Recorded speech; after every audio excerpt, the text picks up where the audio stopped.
اعوذ باللہ من الشیطان الرجیم بسم اللہ الرحمن الرحیم۔ السلام علیکم ورحمۃ اللہ وبرکاتہ۔ حضرت ایوب علیہ السلام کا واقعہ صبر، دعا اور اللہ کی رحمت کا ایک زندہ ثبوت فراہم کرتا ہے۔ حضرت ایوب علیہ السلام اللہ کے نبی تھے جنہیں بے پناہ نعمتوں سے نوازا گیا تھا۔ ان کے پاس بے شمار دولت، زمینیں، جانور اور ایک محبت کرنے والا خاندان تھا۔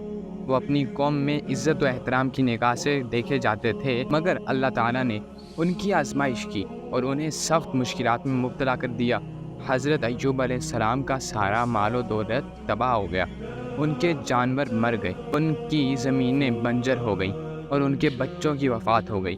وہ خود بھی سخت بیماری میں مبتلا ہو گئے، جس کی وجہ سے ان کا جسم تکلیف دہ زخموں سے بھر گیا۔ ان تمام مشکلات کے باوجود حضرت ایوب علیہ السلام نے صبر کا دامن نہیں چھوڑا۔ وہ ہمیشہ اللہ کی رحمت کے امیدوار رہے اور دعا کرتے رہے۔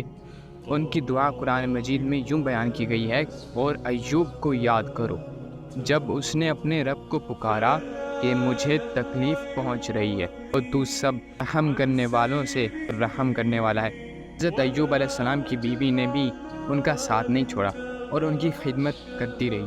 جب لوگوں نے ان سے کہا کہ وہ حضرت ایوب علیہ السلام کو چھوڑ دیں کیونکہ ان کی حالت بہت خراب ہو گئی تھی، تو انہوں نے کہا کہ میں ان کو کیسے چھوڑ سکتی ہوں جب انہوں نے مجھے نعمتوں کے وقت میں بھی کبھی نہیں چھوڑا۔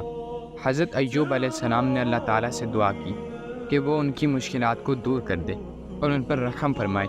اللہ تعالیٰ نے ان کی دعا کو قبول کیا اور ان کی آزمائشوں کو ختم کر دیا، اور اللہ نے انہیں دوبارہ پہلے سے بھی زیادہ نعمتوں سے نوازا۔ یہ واقعہ ہمیں سکھاتا ہے کہ مشکلات اور آزمائش زندگی کا حصہ ہیں، لیکن ہمیں کبھی بھی اللہ کی رحمت سے مایوس نہیں ہونا چاہیے۔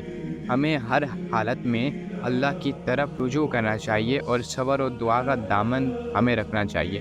قرآن مجید میں اللہ تعالیٰ نے حضرت ایوب علیہ السلام کے صبر کی تعریف یوں کی، بے شک ہم نے اسے صابر پایا، کیا ہی اچھا بندہ تھا، بے شک وہ بہت رجوع کرنے والا تھا۔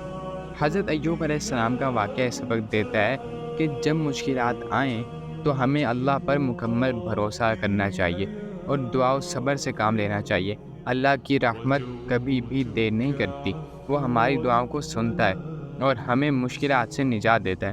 اس بات سے ہمیں یہ علم ہوتا ہے کہ اللہ تعالیٰ ہر ایک شخص کی دعا کو قبول فرماتے ہیں۔ اللہ تعالیٰ پر پورا یقین، توکل سے کام لیتے ہوئے اور یہ دعا مانگتے ہوئے یہ آپ کو پورا بھروسہ ہونا چاہیے کہ میں مانگ کس سے رہا ہوں، کہ وہ اللہ ہے، وہ رحم کرنے والا ہے۔ آج تک جتنے بھی زندگی ہم نے گزاری، آج تک تمام تر نعمتیں اس کی ہی دی ہوئی ہیں، جان بھی اس کی دی ہوئی ہے، سانس بھی اس کی دی ہوئی ہے، پوری کائنات اس کی دی ہوئی ہے، تو اس کے لیے کیا مشکل ہے۔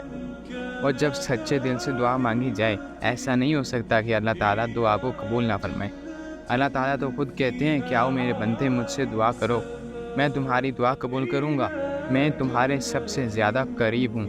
اللہ تعالیٰ سے دعا مانگنی ایسے ہے کہ اللہ تو ہی ہے دینے والا، رحم کرنے والا تو ہی ہے۔ آج تک یا اللہ جب تیرے سے دعا مانگی ہے آپ نے قبول فرمائی ہے۔ یا اللہ پھر اس بار میں آپ سے دعا کرتا ہوں، بے شک آپ ہی غفور الرحیم ہیں۔ تو اس طریقے سے دعا مانگی جائے نا تو اللہ تعالیٰ فوراً قبول کریں گے، اور بالکل یقین، پختہ یقین رکھنا ہے، صبر کرنا ہے کہ اللہ تعالیٰ رحم فرمائیں گے، آسانی پیدا ہوگی، اللہ تعالیٰ مشکلات آسان کریں گے۔ تو اس لیے ہمیں دعا کرنی چاہیے اور صبر سے کام لینا چاہیے۔ اللہ تعالیٰ ہم سب کو صبر کرنے والا اور اچھے طریقے سے دعا کرنے والا بنائے۔ آمین ثم آمین۔